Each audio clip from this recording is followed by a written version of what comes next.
Hello friend, top 7 world में आपका स्वागत है। यहाँ पर आपको मिलेगी सबसे रोचक और अनोखी कहानियाँ और सिलाई कुकिंग की वीडियो मिलेगी। तो लाइक करें, सब्सक्राइब करें और कमेंट ज़रूर करें। शेयर करना भी बिल्कुल ना भूलें। दोस्ती खुशी का मीठा दरिया है। शहर से दूर जंगल में एक पेड़ पर गौरैया का जोड़ा रहता था। उनके नाम थे चीकू और चिनमिन। दोनों बहुत खुश रहते थे। सुबह सवेरे दोनों दाना चुगने के लिए निकल जाते। शाम होने पर अपने घोंसले में लौट आते। कुछ समय बाद चिनमिन ने अंडे दिए। चीकू और चिनमिन की खुशी का ठिकाना नहीं रहा। दोनों ही बड़ी बेसब्री से अपने बच्चों के अंडों से बाहर निकलने का इंतज़ार करने लगे। अब चिनमिन अंडों को सेती थी और चीकू अकेला ही दाना चुनने के लिए जाता था। एक दिन एक हाथी धूप से बचने के लिए पेड़ के नीचे आ बैठा। मदमस्त होकर वह अपनी सूंड से इस पेड़ को हिलाने लगा। हिलने से पेड़ की वह डाली टूट गई जिस पर चीकू और चिनमिन का घोंसला था। इस तरह घोंसले में रखे अंडे टूट गए। अपने टूटे अंडों को देखकर चिनमिन जोरों से रोने लगी। उसके रोने की आवाज़ सुनकर चीकू और चिनमिन का दोस्त भोलू उसके पास आए और रोने का कारण पूछने लगे। चिनमिन से सारी बात सुनकर उन्हें बहुत दुख हुआ। फिर दोनों को धीरज बंधाते हुए भोलू बोला, अब रोने से क्या फ़ायदा, जो होना था सो हो चुका।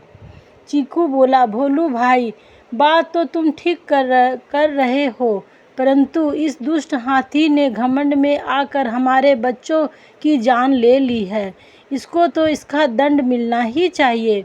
यदि तुम हमारे सच्चे दोस्त हो तो उसको मारने में हमारी मदद करो। यह सुनकर थोड़ी देर के लिए तो भोलू दुविधा में पड़ गया। कहाँ हम छोटे छोटे पक्षी और कहाँ वह विशालकाय जानवर। परंतु फिर बोला, चीकू दोस्त, तुम सच कह रहे हो। इस हाथी को सबक सिखाना ही होगा। अब तुम मेरी अकल का कमाल देखो। मैं अपनी दोस्त वीना मक्खी को बुला कर लाता हूँ। इस काम में वह हमारी मदद करेगी। और इतना कहकर वह चला गया। भोलू ने अपनी दोस्त वीना के पास पहुंचकर उसे सारी बात बता दी। फिर उसने उसे हाथी को मारने का उपाय पूछा। वीना बोली, इससे पहले कि हम कोई फैसला करें, अपने मित्र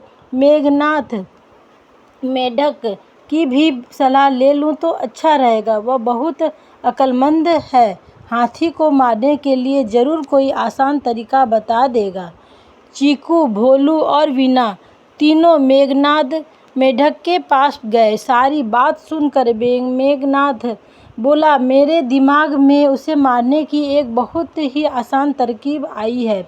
वीना बहन, सबसे पहले दोपहर के समय तुम हाथी के पास जाकर मधुर स्वर में एक कान में गुंजन करना। उसे सुनकर वह आनंद से अपनी आंखें बंद कर लेगा।